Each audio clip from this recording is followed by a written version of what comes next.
Welcome, friends, to the How-To Heretic. I'm Uncle Mark. And I'm Uncle Dan. And this is your user's guide to life on the outside. That's right. Leaving religion's the first step into a larger, better world. But it can also be a scary world. Things work differently now. Never fear. That's why we're here. We're your audio uncles. And with help from good friends and experts in all sorts of fields, we're going to share the stories and seek the knowledge to build a great life. After all, you only get one that we know of. So you better make the most of it. Yeah, Bo! Engage.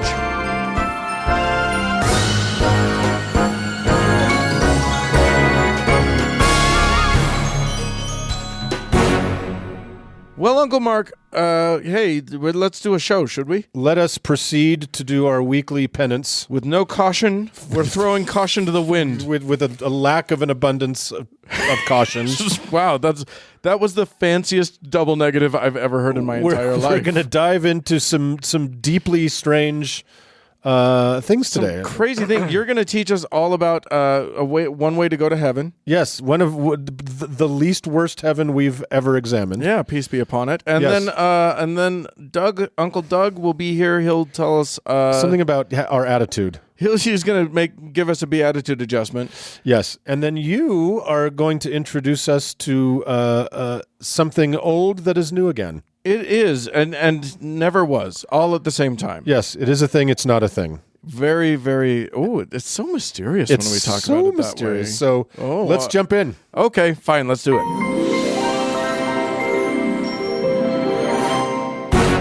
Hey, Uncle Doug. Uncle Dan.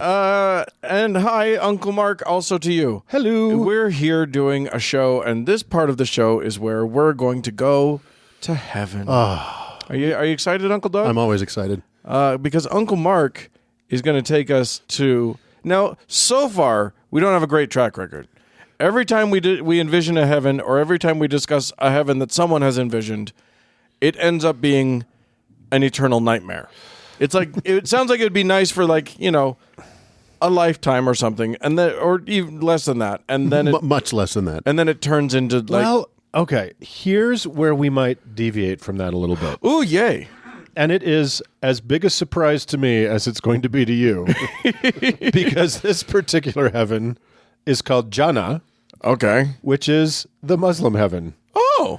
And of all the heavens and hells that we've done so far, it's not so bad. Really? It's not so bad. They've done okay? They've done okay.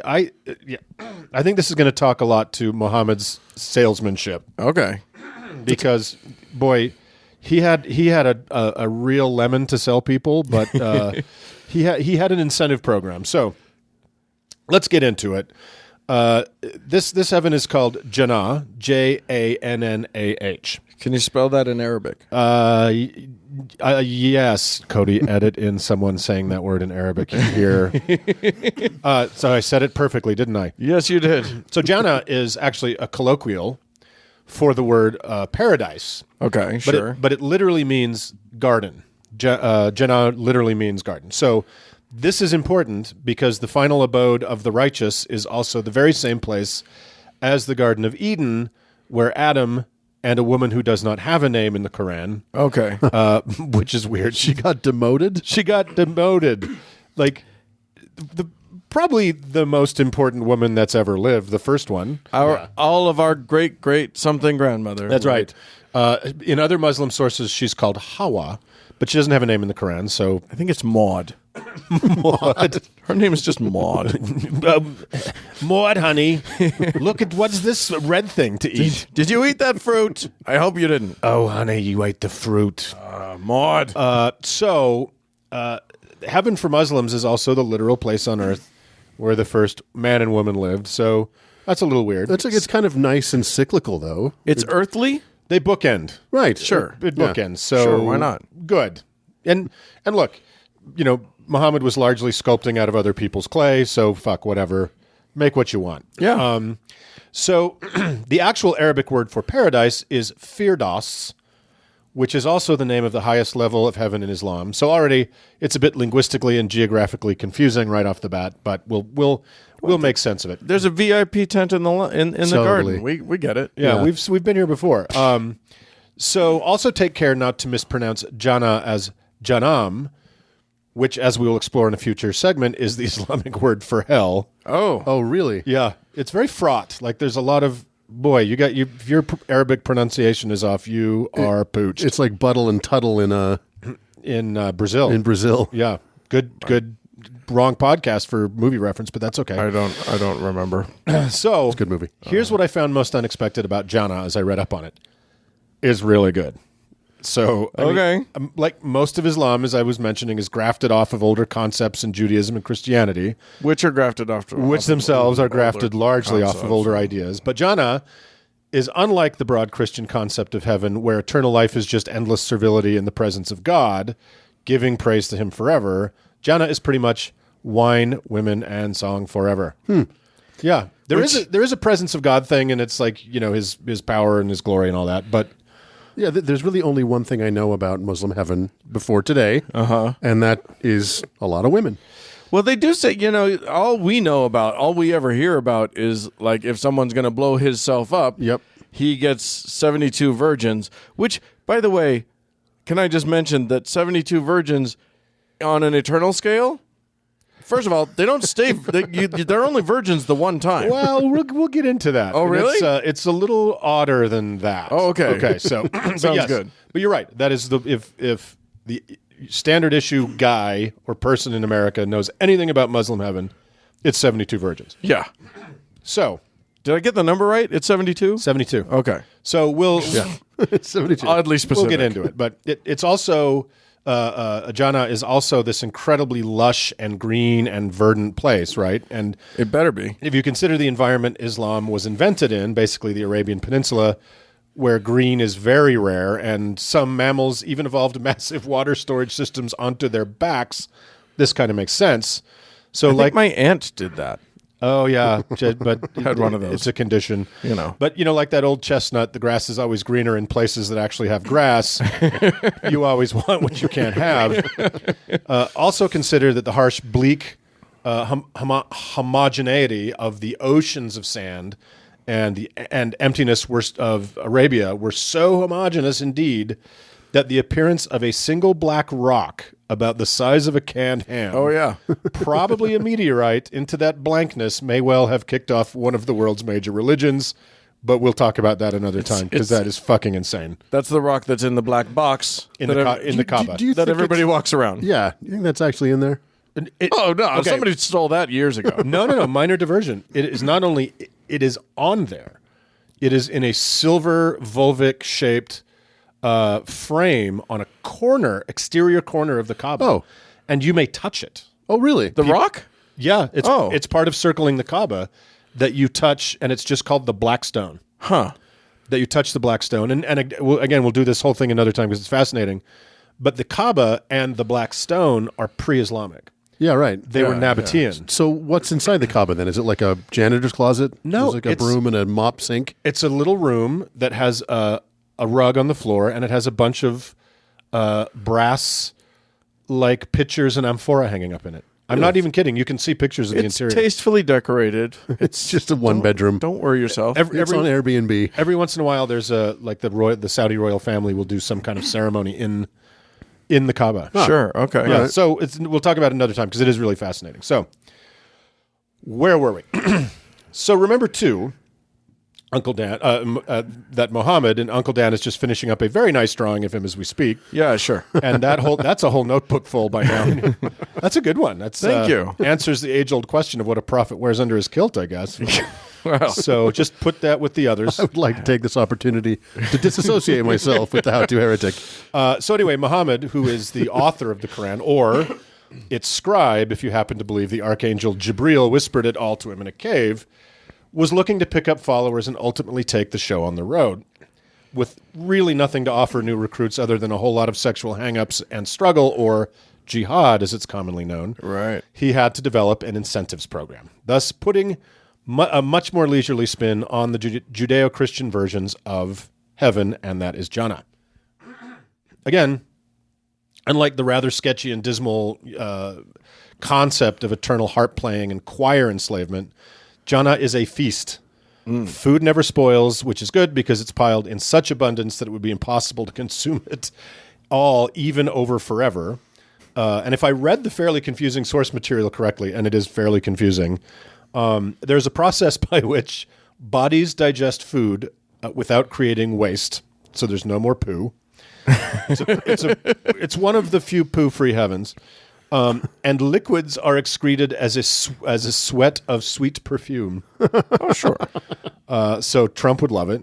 And all this plenty is served and maintained by huri, who are full-breasted young women who are also available for after-dinner entertainments.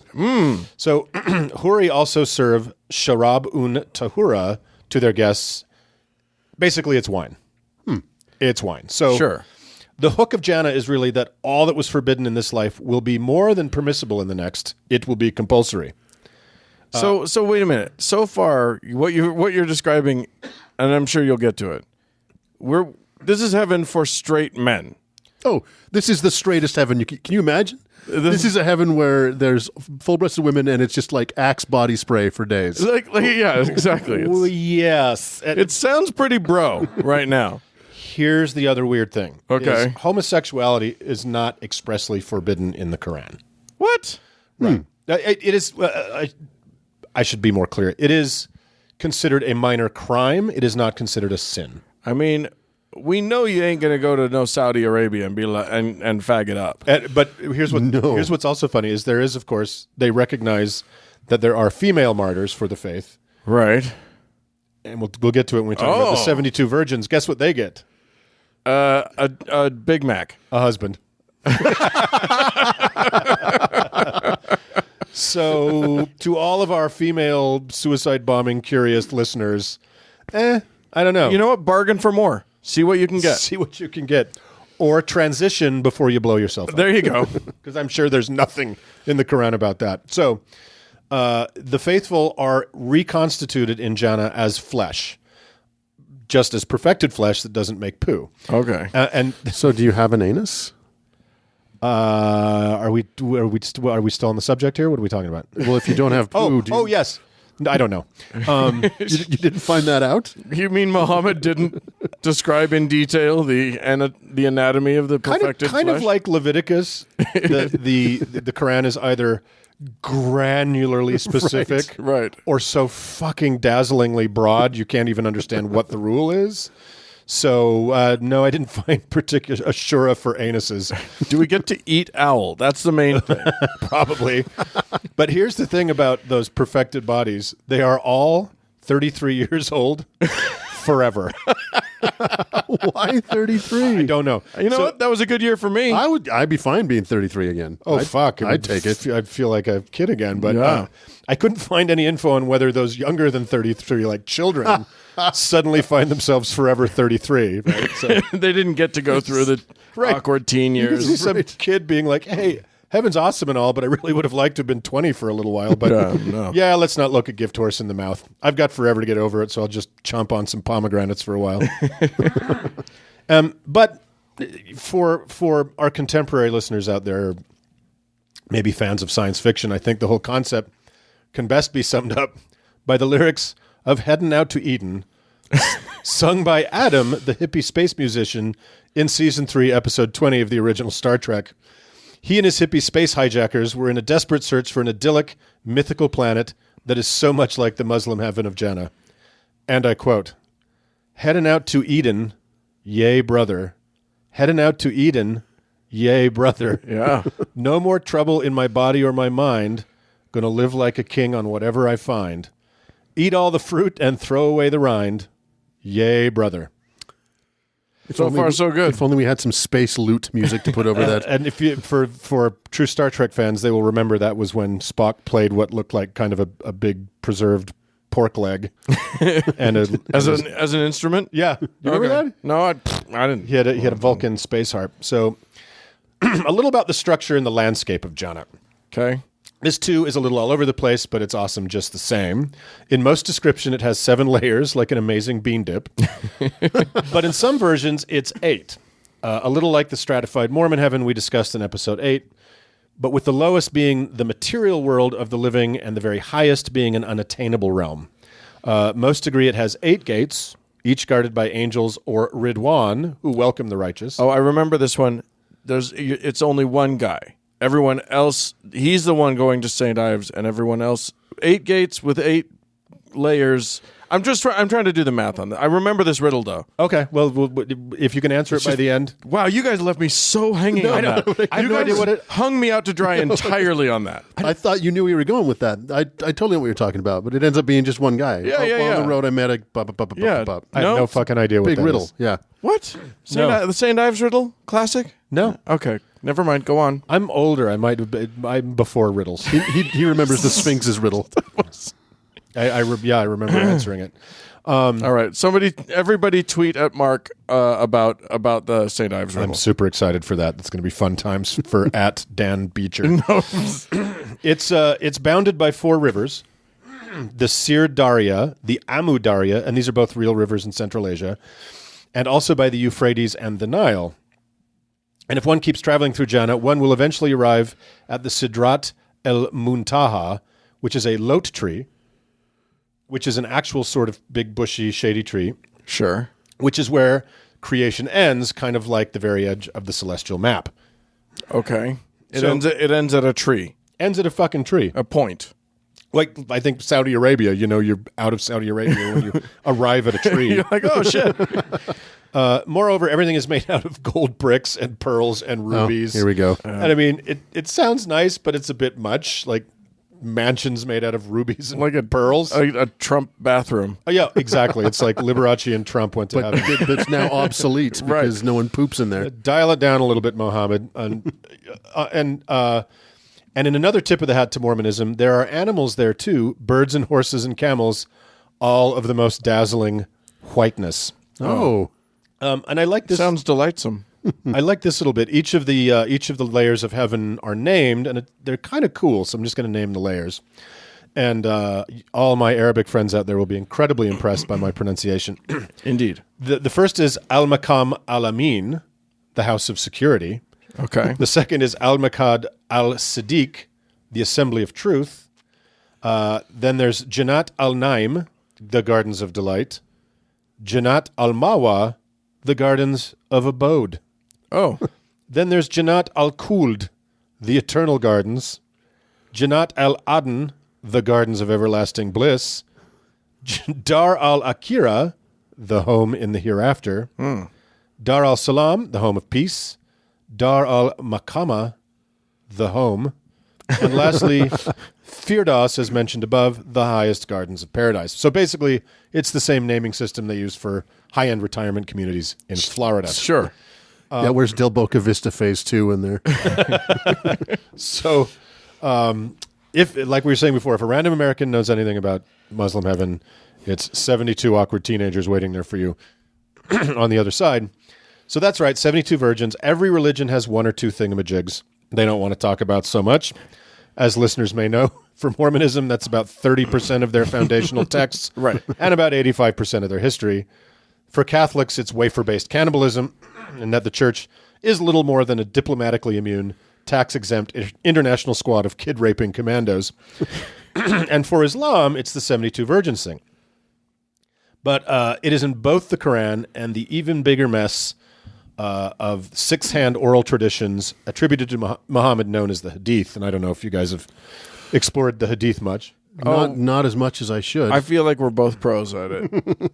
It's an incredible mess, and it's really interesting researching some of this stuff. The Quran existed only as an oral tradition until after Muhammad's death. And then there were so many wars going on that the guys who had memorized it from oral tradition were getting killed in the wars, and it almost got lost. Oh, wow. So they kind of they gathered whoever was left and Good got them God. to kind of recite what they knew and put it all together. The world that could have been if an errant arrow had found the right. And then for like hundreds of years, there were 4 copies. And and then this other thing is the Hadith, which are just things attributed to Muhammad, things he said, things he did, things he believed, that weren't necessarily inspired from Jibreel. And that was another giant mess. So the Hadith are kind of the second source in Islam. And but anyway, Is it bad that I stopped paying attention about halfway through that? Oh, it's interesting stuff.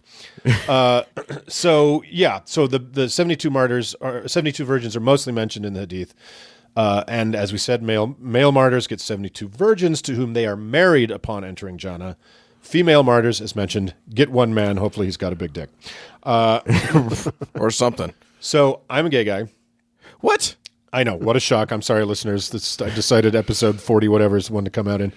You just heard the sound of thousands of female listeners turning off the podcast. I think we have thousands of female listeners. Like any podcast has thousands of female listeners. And I don't want to get into graphic detail here, but am I wrong that intercourse with a female virgin maybe is not like the more advanced good times to be had with the woman who's been to all seven heavens, if you catch my drift? This is what I've always thought. Like, yeah, the whole concept of like fucking a virgin has this like gross appeal to some. I don't want to say it's gross. I just want to say I like a woman with some. I like a partner with some experience. Exactly. Yeah. I don't want some. I mean, there's this concept. I think there's a lot of insecurity where guys are like, I need to be the only one that's ever been there. Yeah. Or whatever. It's definitely that. But that's just ugly. It's also- that's just stupidity. It's also power and ownership. Yeah. Right. It's the patriarch. We're talking about fucking the origins of Islam. Yes, it was a patriarchal society. Right. But yeah, it's not you get 72 women that know how to fuck. exactly. Right. It's No one looks back on their life and thinks about the best time they had sex was the first time. Right. Yeah, exactly. so it's super weird. And these are the huri, the 72 girls are these kind of immortal beings that were actually not humans, if I understand it correctly. They've always been in Jannah. They've never really lived on Earth. So whatever. So it's like Westworld, I guess. But again, keep in mind that if you want to expand and convince people to take up the sword and very likely die for you, there better be a solid incentive on the other side of this veil of tears. So ruby houses and 6 dozen super awkward first dates. I guess there's no accounting for taste. So lastly, and this is good news for us, this is why I say we should live as atheists, and if we live again, do it as Muslims, because there is some possibility for non-Muslims to enter Jannah. Okay. Those who died as children, age not specified, and any non-Muslim, and this is good, who has not yet heard the message of Islam, but fervently believes in Allah. Oh, well, sure. Sure. That's quite a big loophole there. Congrats to those no people ever. So that's Jannah, fellas. Land of milk and honey and pearls and immortal, sexual, inexperienced sister wives and no poo. Sounds great. I want to go to there. Yeah. So that's Jannah. That's the best one we've done so far. For sure. Yeah. Yeah, I mean, it sounds nice. I mean, it's basically like a nice version. It's, you know what it is? It's Joseph Smith. It's a nice version of here. It's Joseph Smith's hell sounds like Earth. Their heaven. Right. And that's as good as we've gotten so far in a description of a nice eternity. So good job, Muhammad. Yay. Yay. With that, let's move on. Moving on. Well, Uncle Dan, Yeah. I believe Uncle Doug has prepared something wonderful for us today. Today's lesson is a reading from the book of Matthew. Matthew and Luke. Okay. I got one of them. Yeah, did. nice job. Thank you. So we're going back to and Uncle Doug has done the Gospels with us before, and usually about Easter and Christmas, and Yeah. what a just hot mess of garbage a good editor could have fixed. But that's not what we're doing today. Uncle Doug, what are we talking about from... Well, I thought And why are you sitting up on that mound? I can be on a mountain or a plane. We'll get to that in a second. Oh, good Lord. A few weeks back we did one of the parables. Sure. And I was kind of looking into that for today's show, and I caught Now sidelines. that's a curve that has a constant. A parable is one of those. No, it's a really active bowl. Oh, It's a okay. hyperbole. Jesus. There's two of those. Shame on both of us. Jesus. Here we go. So, the parables and the Sermon on the Mount are the actual, words of Jesus within the context of the Bible. Red letter shit. Yeah, close to the source as you can possibly get. Assuming that there was actually Of ever course, a source. all of those assumptions being Yes, in a book that never got close to whatever source may or may not have existed. Exactly. This is as close. So I As- guess that counts for something. counts for something. Hooray! Yeah. At least this is the character of Jesus saying something. And I kind of got sidelined into the Beatitudes, so I thought we'd take a little time and talk about the Beatitudes today. All right. And for those of our listeners who are familiar with the Beatitudes, or those who are not, the Beatitudes are a series of blessings recounted by Jesus at the beginning of the Sermon on the Mount in the Gospel of Matthew. Do we know what that word means? We do, as a matter of fact. Beatitude. I don't know. I've never known what that means. The word beati in Greek translates to happiness or blessedness. Okay. So you know how each of these, most of the Beatitudes start with "Blessed are the blank." Sure. So the word was originally in Greek, it was beati, and then Which was the first hashtag in the ancient text. exactly. Right. It was anglicized into Beatitudes in the Great Bible of 1540, and then over time has been changed, morphed into Beatitudes. Sure. So it actually doesn't have, for the longest time as a young religious person that read the Bible, I thought it had something to do with attitude. It was like, Right, be sure. good attitude. I did too. I thought it was just some Mormon scold, and I'd like. Yeah. I've always hated the word because like girls in sacrament meeting would be giving a speech and they'd talk about beatitudes, Right. And I thought it was just like adjust your. What was it? Lengthen your stride. Yeah, lengthen I thought your it was one of stride those things, yeah. one of one of those Mormon catchphrases. Yeah, I mean, it sounds like I was like, "Fuck you." Was that a thing? I never heard lengthen your walk longer. No, one of the prophets said, lengthen your stride, Lengthen your stride. quicken your step, yeah, it was meant to like pick up the pace. do more free work for the church." Mormons need to be faster. Yeah. If there's one thing we know, it's we need faster Mormons. That's right. We need high speed. We won't talk about it today, but we got to come up with a different name for the church now that they've eschewed Mormon. Oh my God! They did a whole thing. That's going to take just as well as it took the last time they tried to get away from Mormonism, from the word Mormon. That was an explosive moment of diarrhea. I think they're not going to be able to get back in the tube. Oh my God, What a that's mess. But so funny. we should talk about that another time. Another time. Yeah. So, What word are we hating now? Beatitudes. Beatitudes. So the Beatitudes are at the beginning of the Sermon on the Mount in the Gospel of Matthew, and in the beginning of what's called the Sermon on the Plain in the Gospel of Luke, which I did not know was a thing until I didn't know that either. So So he took his show on the road. yeah, he was exactly. In the book of Luke was written before the book of Matthew, and clearly, the Matthew writer took the kernel of what was the Sermon on the Plain and amped it up, put it on a hill. Sometimes the second pass Yeah, is a better. You punch it up. Yeah, exactly. Your second draft. Your second exactly. draft. Yeah. You bring in some comedians, you punch it up, get some pizza and Diet Coke. You read the room. That's right. Yeah. That's right. So The people want wine. Do they want loaves and fishes? You just got to Who knows? work the crowd. just think if they kept doing a gospel every few years, like they do Fast and Furious movies, how great it would have been by now. What's the Middle Eastern equivalent to what plays in Peoria? I don't know. Pretoria?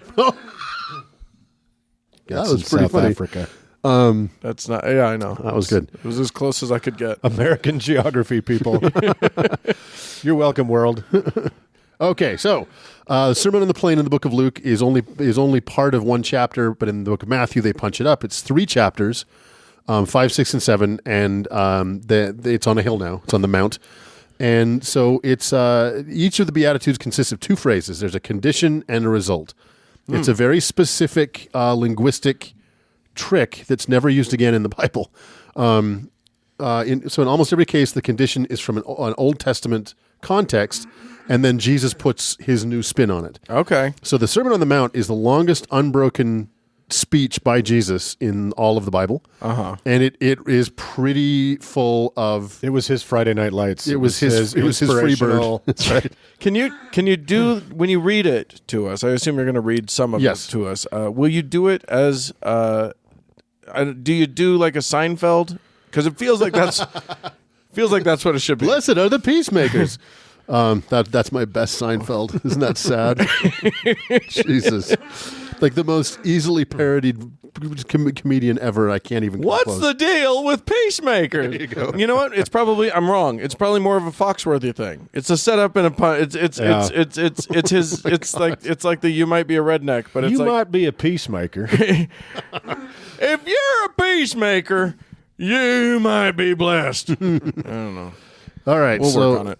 the Sermon on the Mount covers a ton of ground. So it's Jesus Christ talking his specific teachings on murder, adultery, marriage, lying, loving your enemies. The Lord's Prayer is in the Sermon on the Mount. Oh God. Not judging, and a shit ton more. It is like, there'll be chapters of any of these books where nothing happens. This is where everything's packed in.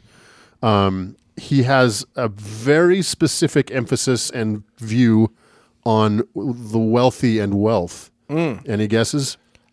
He worships it, and it's the best thing ever. I'm going to turn now to the Book of Osteen.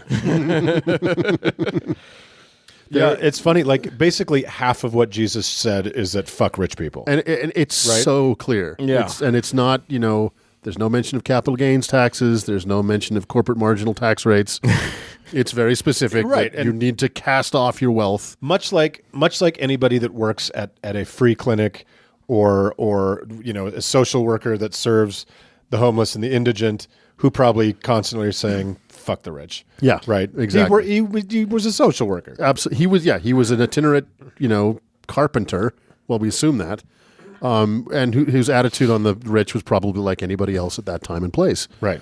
So I just it's so funny because I think about this attitude, this whole like don't be rich, cast off your money, and I think about the Mitt Romneys of the world, and Right. and those who profess to follow Jesus and yet have gazillions of dollars. Yeah. And I just think to I'm like, yeah, you're a hypocrite.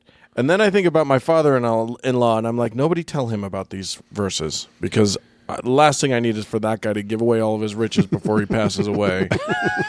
Jesus.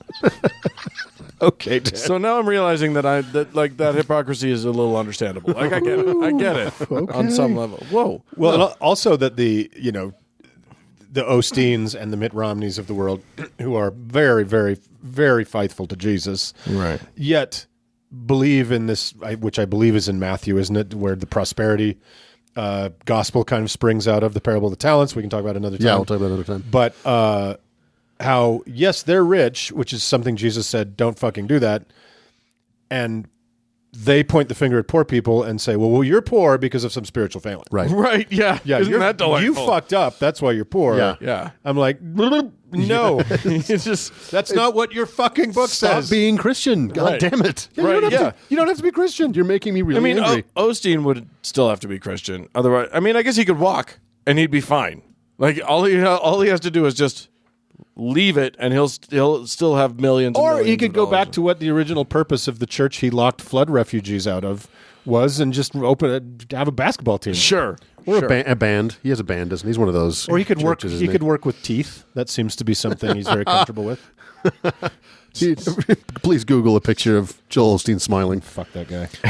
Okay, so back to the Beatitudes. In the book of Luke, it's only 3 verses. Oh my God. Yeah, they're very short. I had really thought there was a lot more to these, but there really isn't. Sure. In the context of the sermon, it's just one small part, but it's a small part. So in chapter 6, verse 20 of the book of Luke, and he lifted up his eyes on his disciples and said, "Blessed be ye poor, for yours is the kingdom of God. Blessed are ye that hunger now, for ye shall be filled. Blessed are ye that weep now, for ye shall laugh. Blessed are ye when man shall hate you, and when they shall separate you from their company, and shall reproach you, and cast you out, cast your name as evil for the Son of Man's sake." That's it. That's the Beatitudes in Luke. Okay. So, What does that last one mean? That I don't one, that one needs work. yeah, totally. You can tell this was version 1. Yeah. Let's punch that up a little I bit. think it means if you're someone who's being bullied or people are being mean to. I'm being serious. Yeah, Yeah. I think so too. Right. If you're friendless. And, Yeah, yeah. And in my name's sake, you're blessed. Why couldn't he just say if you're friendless and alone?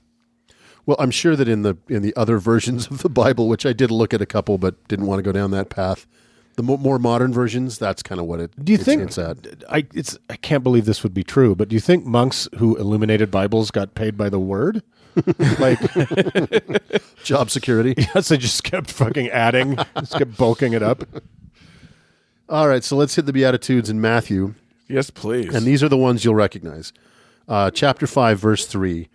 Blessed are the poor in spirit, for theirs is the kingdom of heaven. Okay. Blessed are they that mourn, for they shall be comforted. So we've gone from poor to poor in spirit. Yeah. So we've eased up on the whole rich guy thing. Well, on the whole poor person thing. There was some. I read about someone's interpretation of poor in spirit is actually people who've given away their worldly possessions. Oh. But I don't know if I ascribe just to that. poor. Yeah, That's just poor, yeah, that doesn't but sound done right. so for righteousness' sake. But yeah, you're right. We've gone from being straight up poor to poor in spirit. Okay. Whatever. Blessed are they that mourn, for they shall be comforted. Blessed are the meek, for they shall inherit the earth. Whatever that means. Whatever that means. You got to have some balls to take care of the earth. Like you can, it's fucking crazy out there. I do love the idea though of You a can't bunch be a of homebody. a bunch of very meek people going, what do we do with this now? I don't know what to do. Like the least qualified people to inherit the earth. It's a fucking wilderness Going out to there. mismanage this thing into the ground. Yeah. Blessed are they which do hunger and thirst after righteousness, for they shall be filled. Sure. Blessed are the merciful, for they shall obtain mercy. Blessed are the pure in heart, for they shall see God. Great. Sweet. Thanks. Great. Blessed are the peacemakers, or the cheesemakers, for they shall be called the children of God. Blessed The are cheddar they. of God. Blessed are they which are persecuted for righteousness' sake, for theirs is the kingdom of heaven. And blessed are ye when men shall revile you and persecute you, and shall say all manner of evil against you falsely for my sake. Okay, so it's the same list Yeah, essentially. there's four of the same ones. Yeah. Matthew just expounds that he adds those that mourn, the meek, the Yeah. merciful, the pure in heart, the peacemakers. That's it. So, that's really the entirety of the Beatitudes. It basically says, it's every kid hiding in his mom's basement because he doesn't have any friends in school is a torture for him. It basically says, look, get through this. On the other side, it's going to be okay. Oh, but following that, if it's the fucking meek, do you know what that means? That means, speaking of people in their mom's basement, these 4chan troll motherfuckers inherit the earth. I think that's No. an untented consequence of the I Beatitudes. feel like once you troll, you stop being meek. Once you start trolling, that's not the act of a meek We person. have to go to the judges on that one. I don't know. So, other than that, I mean, they're just very, very vague. I mean, it's horoscope level Right. niceties. I mean, there's no specifics about what does it mean to be pure in heart? What does it Right. mean to be a peacemaker? What do you know? I don't know. Well, and not only are the conditions not entirely clear, the reward is not tremendously clear either. yeah, I It's- mean, exactly. Very general. Look, blessed are those that mourn; they should be comforted. Great. Oh, But if you're meek, you get the fucking planet. you got a earth. I'm sad. Well, okay. Well, you'll get to feel better. But are you also meek? Because frankly, I can't give you earth without it. Well, you know what I think they are? I think the Beatitudes, as you've read them, are the common axle of the world, all the world's quote, using scare quotes For sure. great religions, which Yeah. is, this life sucks, yeah, so behave yourself, don't rock the boat, it's going to be amazing. yeah. Right. If you're meek and let the centurions kick you around or whatever, or pay your taxes, then it's going to be great. Right. Well, Which, by the way, ladies and gentlemen, it isn't. It isn't going to be great. You got to make it great now. agreed. Make it great now. You can't. Don't be meek. Don't. I mean, if Don't you're- be poor in spirit. right. And for the love of God, don't mourn. Don't ever mourn. And not for nothing, but again, these are a litany of attributes that we are meant to aspire to, none of which are embodied by a certain president, who is the titular head of the Christian movement in this country now. Fucking weird. Yeah. There's a little coda to this in the book of Luke. After the much abbreviated version of the Beatitudes, there are the 4 woes. Oh dear. Jeez. So there's just Woe. a handful of little woes. I know. But woe unto you that are rich, for ye have received your consolation. Woe unto you that are full, for ye shall hunger. Woe unto you that laugh now, for ye shall mourn and weep. Damn. Fuck. Woe unto you when all men shall speak well of you, for so did their fathers to the false prophets. So if you're highly regarded in your community, fuck you. Yeah, exactly. And it kind of cancels out all the good stuff that just happened, doesn't it? Yeah, the laughing one is scary. I know. I mean that's getting a little Joe Pesci on you. Oh, am I a clown here to amuse funny to you? Oh, is it funny? Is there something funny here? For some reason, when you said Joe Pesci, I thought you were talking about Joe Piscopo, and I'm like, oh, it's fine. He's never made anybody laugh. Yeah, but you know what? You've never seen those two guys in the same room at the same time. So true. Pescopo. So, like so many other parts of the Bible, the Beatitudes seemed so daunting until you actually crack them open, and it's just not a lot there. You know what? It's the whole Bible is 1,000 pages. It's literally it's like 900 pages of blah, blah, blah, that's just crap. That's just, so and so begat so and so, and then squoze in there in places that you least expect. There's like the stuff that people actually quote, Right. And that's that. Yeah, and even that, the Beatitudes are supposed to be this amazing, call to be a better person, or Jesus reaching to the lowliest. And I'm sure in Iron Age Palestine, lowly was a pretty large slice of the demographic, Right. But even that, it's vague and basically meaningless, and it's just like. I don't know if you ever saw this. I'm sure you guys haven't, since I happen to have tested your Monty Python knowledge just earlier today and been pleasantly surprised. There's a video of after the Life of Brian came out where I think it was Eric Idle and John Cleese were on a panel on the BBC with a couple Anglican, and was it Palin? It was Palin. Yeah. With like an Anglican minister and I think a Catholic priest or something like that, who were berating them for having made this movie that was in their mind blasphemous. Right. And their point was actually this whole story happens adjacent to Jesus. Right. That's the comedy of it. Is Jesus, the only time Jesus is in it is in that scene where he's giving the Sermon on the Mount. Right. And you pan back so far. He's too you can't far hear away him anymore. Right. And I think he said, "Blessed are the cheesemakers." Exactly. Yeah. It's very funny movie. But these guys were this priest was saying, you even sullied the most glorious utterance ever spoken by a human in history with the Beatitudes. Yeah. I don't think so. Yeah. I don't really think these are that beautiful. Have you read it, Padre? Because huh? Right. If anything, it's really about it. Just is, and I get it. If anything, it's a pain to class anxiety. Yeah. Right. Well, Yeah. and in a book of really terrible things, it is one of those that is not terribly terrible. So, It's the least terrible. It's the least garbage. So yay. Hey, So- this garbage smells okay. Well, that was beautiful. And with God that, damn it. let's move on. Okay, fine.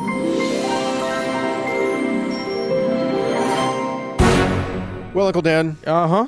it's that time in the show It is. where we rattle our tin cup and ask the good people of this Earth, the only known inhabited planet, To stop being such deadbeats. stop being such deadbeats. Pay your uncle support. Who pays the piper calls the tunes, except in this case when we actually don't let you call any tunes. But Sometimes we do. sure, if you write to us, we probably will. Sometimes we do requests. But yeah, absolutely. We have some people to thank who Yes. have very generously decided to give to us of their own money Hard-earned dosh. to try and keep this thing going. And remember, we're making up a little time because we weren't able to do this last week because we were shitbags. So Here we go. Thanks so much to Hiram, Grant, Tori, Betty, Arthur, and Dick Cat.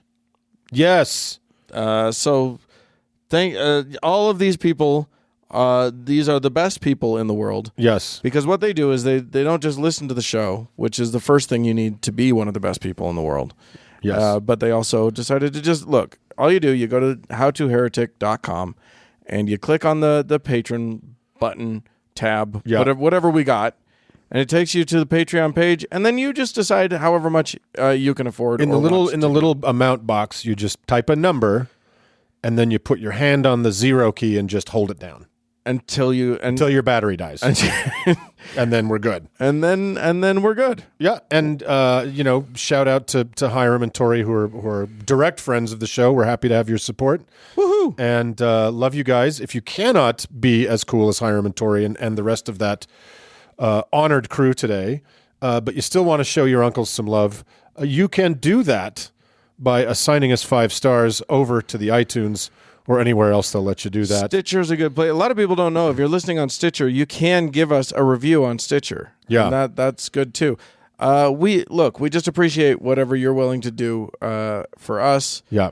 But we appreciate the people who give us money more. Yep. That's all we're saying. And remember, the Supreme Court decided money is speech, so that's you talking back to us. And yeah, exactly. And vote for us. Yes. That's how you vote for us. Vote for your uncles always. So much love. Let's move on. Do it. Well, Uncle Doug, Uncle Mark. sometimes we need to do a little gardening. Sometimes we garden in the graveyard, and sometimes we garden in the garden. Sure. And today is an interest. I think today is a little agriculture we could do right on the margin of those two worlds, right? It kind of is. It's kind of a both and a neither. Yeah. So it's not in the garden or the other garden. Well, Here's what we're gonna do. Yeah. Okay. Here's the big secret of our show. Right. And I'm gonna spill the whole beans here. None of the gods are real. So the one that I'm about to say, Uncle Dan. Uncle Dan's gone mad. but the one about? the one that I'm gonna say is extra not real. Okay. I don't know if you guys know this, but this week in Little Rock, Yeah. as you may have heard, That's in a state here called Arkansas. For Yes, our indeed. foreign listeners. that's right. It had a very prominent and famous governor. Mike Huckabee. Mike Huckabee, Yes. exactly. Yes. So Arkansans, also known as Arkanites, and my favorite, Arkansawyers. Is this true? I've never heard Arkanites. Is that true? Or Arkansawyer. according to Wikipedia, Arkanites. Arkansawyers. Well, we're Utahns, and there's 2 spellings for that. Yeah. Oh, what? Yeah. That can't be. HNS and HANS. Yeah, there's an extra A in Utahans? Utahans. Utahans. Yeah. Well, I guess they're just trying to work a ha-ha. In Or a Utah Sawyer. right. Utah Knights. Anyway, these people from Arkansas were shocked and horrified by the unfortunately non-permanent display of an 8-foot-tall statue on the grounds of their state capitol. This, of course, was brought there by our good friend Lucian Greaves and his Satanic Temple as a protest to the 10 Commandments that have gone up on the grounds there. Yeah. And that's kind of what they do. The statue itself is the now famous Baphomet. Yes. Hail Baphomet. Yeah. Yes, indeed. The goat-headed god flanked by 2 adoring children. Yes. Looking up at him. I'll tell you what, that Baphomet does not miss a day at the gym. No. Oh yeah, he's doing all right. He's a sexy, handsome. No, and as we discussed with Lucian, it's actually quite a beautiful statue, and Indeed. and provocative. It's all the good things. It's all the good things. Yeah. So in honor of that, I thought I would dig into the guy himself, Baphomet, not Lucian. But because I know nothing about him, he's widely associated in this society with Satan. Satanists have taken him on. If you ask a Christian who that goat-headed guy is, they're going to say the word Satan. He's not. Right. He's not Satan. He's not even a thing, really. Nobody ever worshipped this guy. Nobody ever actually cared about this guy, as we'll learn. Okay. Sad. Right? Yeah. But it has a happy ending, it sounds like. Well, I mean, yes. I mean, we can get to... and I think that happy ending is all about the Satanic Temple and Lucian. And No one's worshipped me all my life, and I don't think that's going to happen in my future. So I'm happy for him. You know what? I'm getting there. I'm almost to worshiping you. Well, you put in a couple more weeks at the gym, and I'm there. here and listen, just for any art lovers out there, and maybe you don't have a chance to go to the Met in New York, or to a larger city to see a beautiful statuary.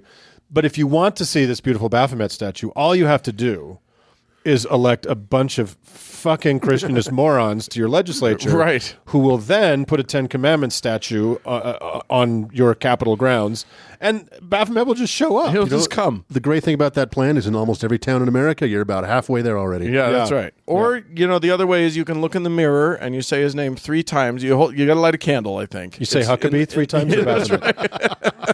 You say Huckabee 3 times, and a bucket of chicken appears. But don't eat the chicken. Do not be fooled. Eat the chicken. You'll want to, but don't do it. Yeah. Anyway, so as you know, this beautifully crafted totem, it was created basically to strike terror into the hearts of the good God-fearing Christians. It's so hard to do. Right? No, it's so... You don't need a 12-foot bronze devil. You know what, though? It doesn't hurt. It doesn't hurt. You just need one trans kid that wants to use a bathroom. Right, yeah, exactly. Or just mention that there are trans people in the world. It's fine. But, this is to make sure that the Christians who feel it's their holy duty to make damn good and sure that their beliefs are inflicted by force if necessary on anyone they come in contact with, this is to make sure that they shut the hell up. That's his whole concept. Right. But Baphomet's not Satan. So, Okay. let's go back in time. The earliest recorded mention that we have extant was from 1098. Really? That old? I thought it was a more recent Yeah, me too. creation. It both is and isn't. Okay. But that word, we'll get back to what that word actually probably meant. But it was mentioned in a letter from a guy who was on the Crusades and was talking about a failed attempt to murder a bunch of Muslims. And how they were all calling on the name of Baphomet. He was having a case of the Mondays, and he wrote his friends to Yeah, say, exactly. bad day at the office. Bad day at the Crusades. And boy, weren't so many of them that way. Anyway, but really, he comes into fame in the late 13th and early 14th century. Oddly, and everybody get ready, all you Dan Brown fans out there. Oh, no. It was because worship of Baphomet was one of the main charges in the heresy trials of the members of the, and I did not know that this was the name, Poor Fellow Soldiers of Christ and the Temple of Solomon, a.k.a. the Order of Solomon, a.k.a. the Knights Templar. They're called the Poor Fellows? The Poor Fellow Soldiers of Christ and the Temple of Solomon. Wait. So they, during the heresy trials, they were charged with Here's the this? deal. I mean, so I don't want to get too into the weeds here, but the French king owed a shit ton of money apparently to the Knights Templar by this point.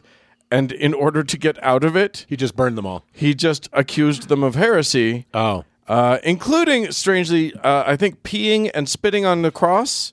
But also one of the charges was worshiping Baphomet. Okay. Really? And that was and then of course what happens in those days when you're charged with heresy is that you get a bird lawyer. you're treated very well. Yes, you get a bird lawyer. You're treated very well and everything goes fine. So this king is basically, this is the version of the king in that episode of The Office when Michael Scott declared bankruptcy. Right. Except that what actually happens when you're accused of heresy is that you're tortured until you admit to heresy, which everyone does because you're being tortured and then you're killed. And then you're burned alive. Yeah. So Yay, Christianity. several of the Knights Templar did confess to worshiping Baphomet. None of them had the same story. So one guy said it was a head. Another guy said it was a cat. Another guy said it was like this thing with 3 faces. None of them knew what the fuck it was that they were accused of worshiping or of idolizing. But boy, they all admitted to it. So that's when this comes first into the real into the minds of the general populace. Right. And then we move on, and then it's just sort of, I get the sense it just sort of simmered in the zeitgeist for a while before it became more of a thing when a guy named, so there was a sort of occultist known as Joseph von Hammer-Purgstall. You're welcome. The greatest name for an occultist ever. Who sort of called on him and on Baphomet and came up with this idea of Baphomet being all about oppositions and Right, so the is light this- and the dark. And Is this when the first depiction of him? Well, I think it's a they. It's a him. It's a they in the non-gendered sense. You mean? Yeah, I think so. Right. So what we've got is an image of a god with both genders because it's all about both. It's all about boths. right. Light and dark, good and evil. Yeah. Yeah, male, female, all life, of death, the, all that of the stuff. boths. Yeah. So breasts on a male, but a male figure, but maybe not male, but maybe all of these things. And then a guy named Eliphas Levi or something was the first person to came up with a drawing. He's the first person to put a goat on the head. Right. Before that, it was just a person head, and literally came up with and inserted the pentagram on the forehead, and like a point at the top of the head where fire was coming out, like a sort of a torch sort of thing, and all of these things are used by the Satanic Temple in their vision of Baphomet.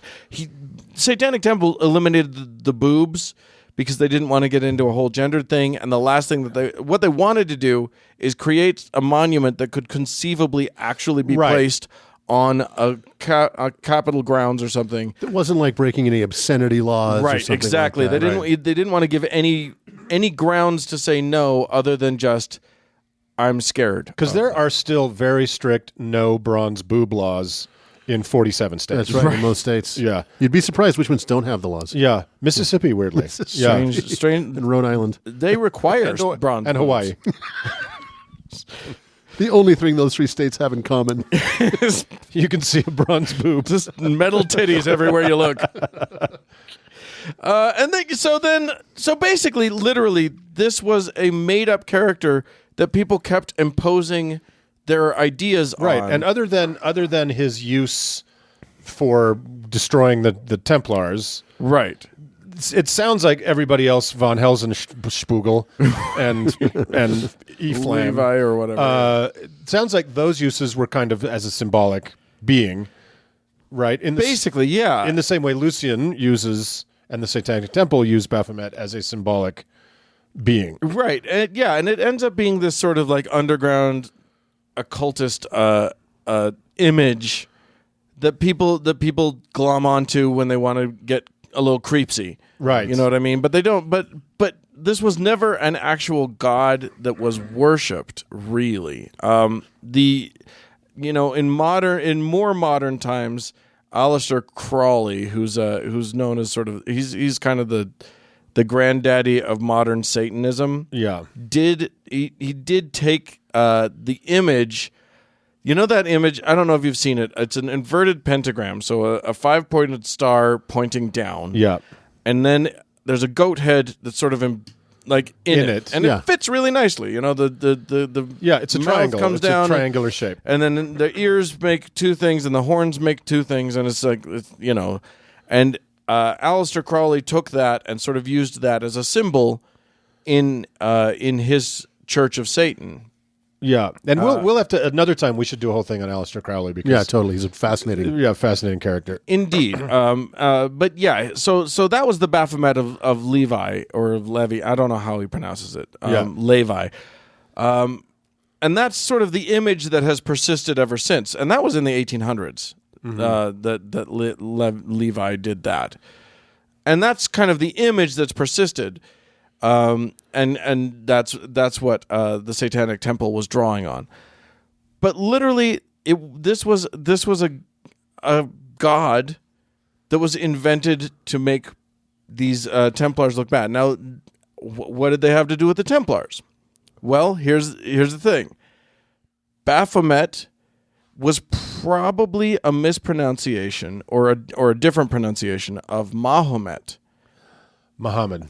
It was Muhammad. Well, that makes sense. So this was a bastardization of the word Muhammad, and they were being accused of because they went into Islamic territory. Right. They were being They got the devil on them. they were accused of allowing some of that garden heaven stuff to creep in Right. to their belief systems, and were accused of a little bit of idol worship of Muhammad as opposed to staying nice and So pure and what's Christian. fascinating is that, in a way, what Lucian Greaves and the Satanic Temple are doing is using Baphomet in very much the same way Right. that the King of France used him in, Right. which is nobody in that room believed in Baphomet, but it was a tool to achieve a political end. Well, this would be Right. closer. I mean, I think the analogy falls apart because this would be because the modern equivalent, what Lucian is doing,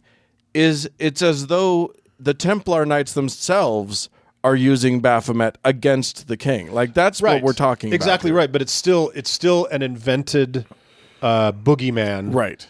To force a political outcome. Right. And Lucian and the Satanic Temple will be the first to tell you this is not someone that this is not They don't worship Baphomet. They don't believe in Baphomet. No. They don't believe in Satan. They believe in what Baphomet represents. They let it represent something, and Yeah. so they've imposed their own series of ideas upon him in the fine tradition of the ages, Right. Which is fine. Levy's Baphomet has, like I said, a pentagram on the forehead. It's got a what's that snaky thing? The Caduceus. Yeah, the two snakes on the rod, sort of coming up out of his pants, which Really? His goatskin leggings. Badoom! Yeah, exactly. And he's got the words solve and coagula on his forearms. Yeah. On one arm, solve, which the root word, I think, for solvent, it means to break things apart. Okay. And coagula, To put them together. to join them together. And he's got two fingers pointing up and two fingers pointing down, representing, Heaven and hell, day and night, light and dark, up and down. up and down. Whatever. I was going to get there. That's where the Cub Scout salute comes from. Right? Yeah. Yeah, it's Satan. Yeah. We're cracking this open. Dan Brown, baby. Wide open. QAnon. Let's let QAnon know. Oh, he already does. Oh yeah, long since figured this out. They decided to give the Satanic Temple decided to give him goat hooves as well, and so he's goat-legged because he was kind of inspired by there are goat-headed gods that precede Right. Baphomet, including Right. Pan, and they usually represent kind of the more carnal side of humanity. lustful and playful randy. and a little bit countercultural. Right. And that's kind of a useful thing. They left off the breasts, but there's the torch between the horns, which is knowledge, which represents knowledge to Greaves. Right.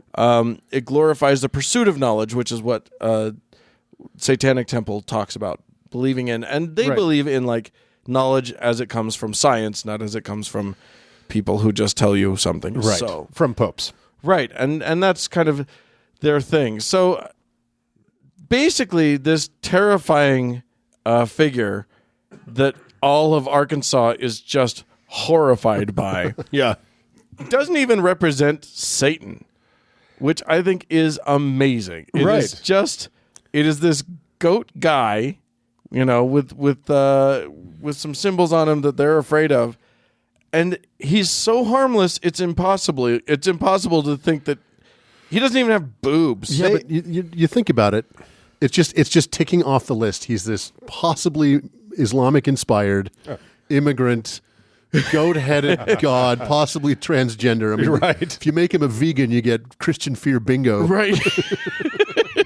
If he rode his bike on the sidewalk rather than the bike lane, I would be like, perfect. Perfect. Right? I mean, basically, this is just a guy that is a usefully scary, like freaky looking dude. That has always been, as I was saying, a tool. Yeah. He's just always been a tool. Just a useful guy. Like any god, but this is the closest most people will come to understanding. He's just like all the rest of them. He's just a tool for to force an outcome. Ironically, probably responsible for the least amount of death of any god in history. The only people that die because of him die because they're accused of believing in him. Yeah. And it's funny too when we were talking about Lucian. This isn't Satan. They don't worship him. I don't know how many times I've heard Lucian Greaves say, "We do not worship Baphomet. We are a non-theistic religious order." Yeah. They don't hear it. They just look at the scary devil thing, and that's it. Well, what's delightful is that if you go to their website, it says this is just symbolism to us. Yeah. This is just an idea to us. We don't worship him. We don't care about him. And also, all we care about is either you have to be inclusive of all religions or don't put any religious stuff up on your on government grounds. Right. They're explicit about all of this. Explicit. And they also say I think they've actually said in public that this is just, we get that it's scary for you, but we made it like they put children looking up longing, like adoringly. Right. He's teaching them. He's teaching them. He's not horrifying. He's not hurting anybody. He's purposefully just sort of calm faced. Yeah. He looks like a guru. He looks he's someone who's there to impart wisdom. Yeah, If he had has the same snails on his workout. head, he'd be the Buddha. He has the same workout routine as Matthew McConaughey, though. Yeah, that's true. He's got some And the same goatskin leggings. He's got some good delts. Yeah. Anyway, so that's him. He's that is the terror of the seven seas for The Christians. terror of the Arcanites. Yes, indeed. Exposed. Those Arkansawyers are fearful people. Well, that's wonderful. Let's put him back in the garden or on the State House lawn, and let's move on. Yes, indeed.